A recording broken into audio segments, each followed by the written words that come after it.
ప్రపంచంలో 30% అగ్రస్థానంలో తెలుగు జాతి ఉండాలి.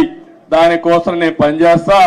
నాకు తెలంగాణని ఆంధ్రాని కాదు, తెలుగు వారి అభివృద్ధి కోసం నిరంతరం పనిచేస్తారని మరొక్కసారి మీ అందరికీ తెలియజేస్తున్నా.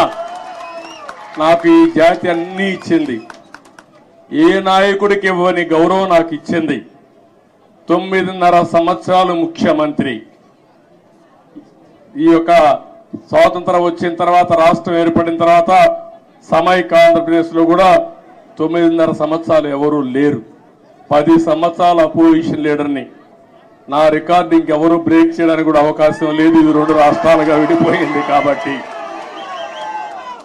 అలాంటప్పుడు ఒకటే నేను ఆలోచిస్తున్నా, మళ్ళీ నాకు పునర్జన్మ అంటూ ఉంటే తెలుగు గడ్డపైనే పుట్ట